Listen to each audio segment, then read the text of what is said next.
Hi hello ನಮಸ್ಕಾರ ಸ್ನೇಹಿತರೆ. ಕೊನೆಗೂ ಇಲ್ಲಿ ವಿಜಯಾಂಬಿಕಾ ವೀರು ಫ್ಯಾಮಿಲಿಯನ್ನು ಮನೆಯಿಂದ ಹೊರಗಡೆ ದಬ್ಬೆ ಬಿಟ್ಟರು.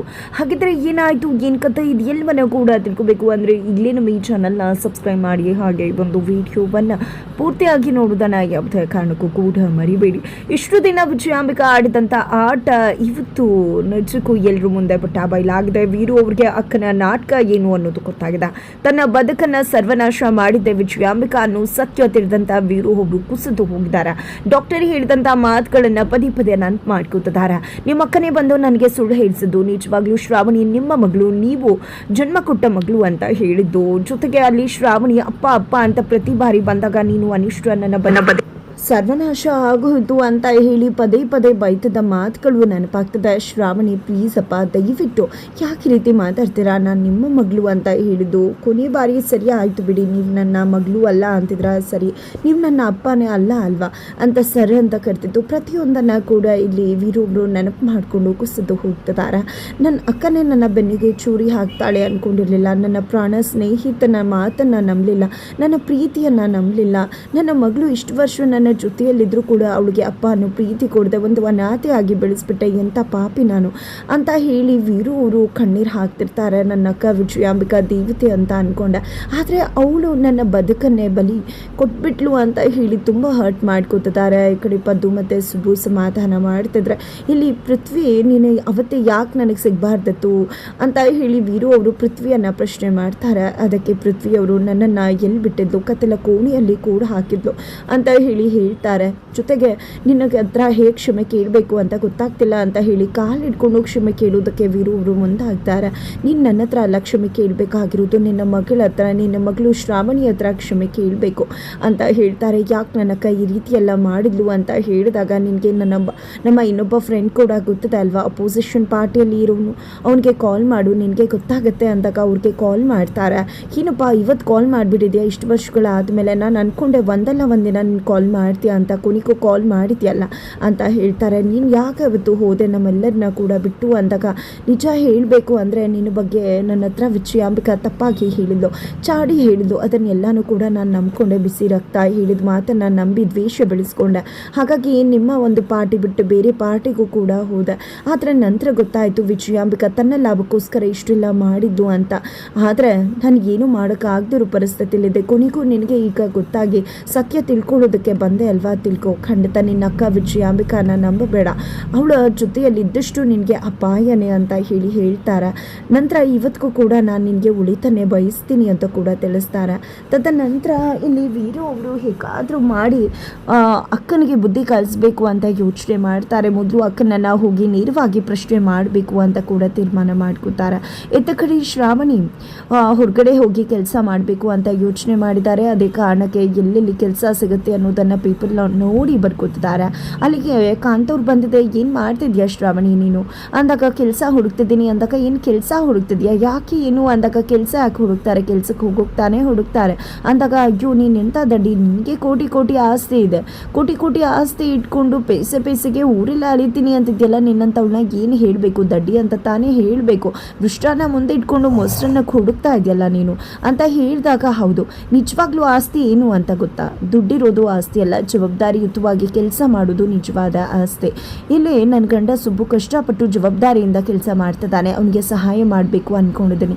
ನಿಜಕ್ಕೂ ಯಾವ ಅಂತಸ್ತು ಆಸ್ತಿ ಅಪ್ಪ ಅಮ್ಮ ಮಾಡಿರ್ತಾರೋ ಅದು ಯಾವತ್ತೂ ನಮ್ದಾಗೋದಿಲ್ಲ. ನಿಜಕ್ಕೂ ನಾವು ಮಾಡಿರೋ ಕಷ್ಟಪಟ್ಟು ಆಸ್ತಿಯಿಂದಾಗಿ, ದುಡ್ಡಿನಿಂದಾಗಿ ನಾವು ಮೊಸರನ್ನ ತಿಂದರೂ ಅದು ಮೃಷ್ಟಾನ ಅಂತಾನೆ ಫೀಲ್ ಆಗುತ್ತೆ. ಅದೆಲ್ಲ ನಿಮ್ಗೆ ಅರ್ಥ ಆಗೋದಿಲ್ಲ ಬಿಡಿ. ಅದೇನೇ ಇದ್ರೂ ಕೂಡ ಜವಾಬ್ದಾರಿ ಸ್ವಾಭಿಮಾನಿಗಳಾಗಿರ್ತಾರಲ್ವ, ಅವ್ರಿಗೆ ಮಾತ್ರನೇ ನನ್ನ ಮಾತು ಅರ್ಥ ಆಗೋದು ಅಂತ ಹೇಳಿ ಶ್ರಾವಣಿ ತಿಳಿಸ್ತಾರೆ. ತದನಂತರ ಇಲ್ಲಿ ಮನೆಯಲ್ಲಿ ವಂದನವರು ಮಗು ಜೊತೆ ಆಟ ಆಡ್ತಿದ್ದಾರೆ. ಲಲಿತಾ ದೇವಿಯವರು ಮಕ್ಕಳಿದ್ರೆ ಮನೆಯಲ್ಲಿ ಏನೋ ಒಂಥರ ಖುಷಿ, ಸಂಭ್ರಮ, ಸಂತೋಷ ನೆಲೆಸಿರುತ್ತಲ್ವ ಅಂತ ಹೇಳ್ತಿದ್ದಾರೆ. ಹೀಗೆ ಮಾತಾಡಬೇಕಾದ್ರೆ ವೀರು ಅವರು ಬರ್ತಾರೆ.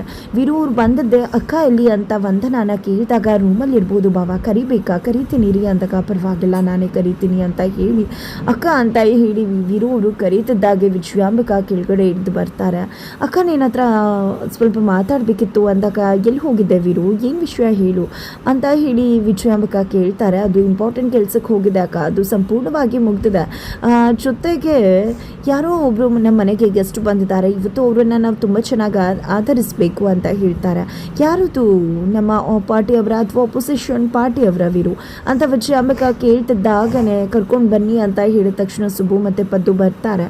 ಈ ಕಡೆ ಲಲಿತಾ ದೇವಿಯವರು ಸುಬ್ಬು ಮತ್ತು ಪದ್ದು ನಮ್ಮವ್ರೆ ಅಲ್ವಾ ಅಂತ ಹೇಳ್ತಿದ್ದಾರೆ. ಅಷ್ಟರಲ್ಲಿ ಪೃಥ್ವಿ ಕೂಡ ಅಲ್ಲಿಗೆ ಬರ್ತಾರೆ. ಪೃಥ್ವಿಯನ್ನು ನೋಡಿದೆ ವಿಜಯಾಂಬಿಕಾ ಅಜ್ಜಿ ಇಬ್ಬರು ಕೂಡ ಶಾಕ್ ಆಗ್ತಿದ್ದಾರೆ.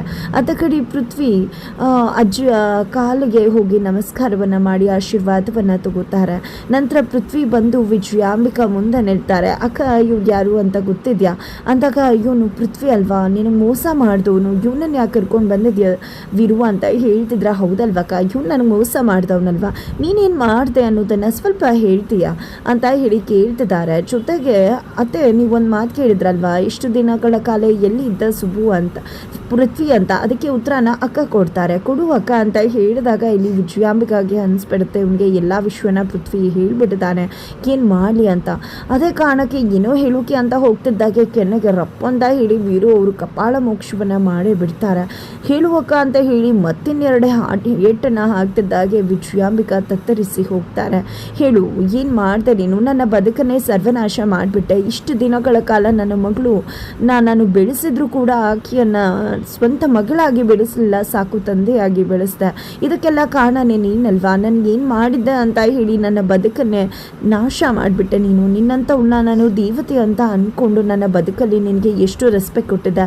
ನಿನ್ನ ಮಾತನ್ನು ನಂಬಿ ನನ್ನ ಪ್ರೀತಿಸಿದ ಹೆಂಡತಿ ನಂದಿನಿ ಬಗ್ಗೆನೇ ನಾನು ತಪ್ಪು ತಿಳ್ಕೊಂಡ್ಬಿಟ್ಟೆ. ಇದೆಲ್ಲದಕ್ಕೂ ಕೂಡ ನೀನೇ ಕಾರಣ. ನಿನ್ನ ಒಂದು ಸ್ವಾರ್ಥಕ್ಕೋಸ್ಕರ ನಮ್ಮ ಬದುಕನ್ನೇ ಹಾಳು ಮಾಡಿಬಿಟ್ಟಿಯಲ್ಲ ಅಂತ ಹೇಳಿ ಪ್ರಶ್ನೆ ಮಾಡ್ತಿದ್ದಾರೆ. ಈ ಕಡೆ ದಯವಿಟ್ಟು ವೀರು ನನ್ನನ್ನು ಕ್ಷಮಿಸ್ಬಿಡು, ಏನೋ ಆಗೋಯ್ತು ಅಂತೆಲ್ಲ ಹೇಳಿ ಡ್ರಾಮಾ ಮಾಡ್ತಾರೆ, ಓವರ್ ಆ್ಯಕ್ಟಿಂಗ್ ಮಾಡ್ತಾರೆ. ಬಟ್ ಅದೆಲ್ಲವೂ ಕೂಡ ನಾಟಕನೇ ಆಗಿರುತ್ತೆ. ಇಷ್ಟು ದಿನ ವಿಜಯಾಂಬಿಕಾ ಆಡ್ತಿದ್ದಂಥ ನಾಟಕ ಇವತ್ತು ವೀರು ಅವರ ಮುಂದೆ ಕೂಡ ನೇರವಾಗಿ ಬೈಲಾಗ್ತದೆ. ವಿಜಯಾಂಬಿಕಾನ ಅಳ್ತಾ ನಾಟಕ ಮಾಡ್ತಿರ್ಬೇಕಾದ್ರೆ ಈ ಕಡೆ ವೀರು ಅವರು ನಿನ್ಗೆ ಯಾವುದೇ ಕಾರಣಕ್ಕೂ ಈ ಮನೆಯಲ್ಲಿ ಜಾಗ ಇಲ್ಲ, ಈ ಮನೆಯಿಂದ ಹೋಗ್ತಾ ಇರು ಅಂತ ಹೇಳ್ತಿದ್ದಾಗೇನೆ ವಿಜಯಾಂಬಿಕಾ ತನ್ನ ಹೊಸ ಆಟವನ್ನು ಶುರು ಮಾಡ್ಕೊತಾರೆ. ಏನು, ಈ ಮನೆಯಿಂದ ನಾನು ಹೋಗ್ಬೇಕಾ, ನಾನು ಹೋಗೋದಲ್ಲ, ಈ ಮನೆಯಿಂದ ನೀವು ಹೋಗಬೇಕು. ಯಾಕಂದರೆ ಇಡೀ ಮನೆ ಆಸ್ತಿಯನ್ನು ನನ್ನ ಹೆಸರಿಗೆ ರಿಜಿಸ್ಟರ್ ಮಾಡಿಸ್ಕೊಂಡಾಯ್ತು. ಅವತ್ತು ಶ್ರಾವಣಿ ಹತ್ರ ಅದಕ್ಕೆ ನೀನೇ ಸಾಕ್ಷಿ ಆಗಿದೆಯಾ ಅಂತ ಹೇಳಿ ವಿಜಯಾಂಬಿಕಾ ಸತ್ಯವನ್ನು ಹೇಳ್ತಿದ್ರೆ ಇಲ್ಲಿ ವೀರು ಒಬ್ರು ಕುಸಿದು ಹೋಗ್ತಾರೆ. ಈ ಕಡೆ ಮನೆಯನ್ನು ಕೂಡ ಕಳ್ಕೊಳ್ತಾರೆ ವೀರು ಒಬ್ರು. ಜೊತೆಗೆ ವಿಜಯಾಂಬಿಕಾನೆ ವೀರು ಅಜ್ಜಿ ಎಲ್ಲರನ್ನ ಕೂಡ ಮನೆಯಿಂದ ಹೊರಗಡೆ ದಬ್ಬ ಬಿಡ್ತಾರೆ. ಈ ಕಡೆ ವೀರು ಎಲ್ಲಿ ಹೋಗಬೇಕು ಅಂತ ಗೊತ್ತಿಲ್ಲದೆ ಅಜ್ಜಿ ತಮ್ಮನ ಹೆಂಡತಿ ಮಗು ಎಲ್ಲರನ್ನ ಕೂಡ ಕರ್ಕೊಂಡು ಬೀದಿಗೆ ಬಿದ್ದಿದ್ದಾರೆ. ಇದರ ನಡುವೆ ಅವರಿಗೆ ಆಶ್ರಯ ಆಗುವುದೇ ಮಗಳ ಮನೆ. ಕೊನೆಗೂ ತನ್ನ ಮಗಳ ಬಳಿ ಕೂಡ ಹೋಗಿದ್ದ ವೀರು ಒಬ್ರು ಕ್ಷಮೆ ಕೇಳ್ತಾರೆ. ಏನಾಗತ್ತೆ, ಅಥವಾ ಕರೆಕ್ಟಾಗಿ ನಂದಿನಿ ಅಮ್ಮ ಸಮಯಕ್ಕೆ ಎಂಟ್ರಿ ಕೊಟ್ಟು ವಿಜಯಾಂಬಿಕಾ ಪ್ಲಾನನ್ನು ಉಲ್ಟಾ ಮಾಡ್ತಾರ ಅನ್ನೋದನ್ನ ಕಾದು ನೋಡ್ಬೇಕು.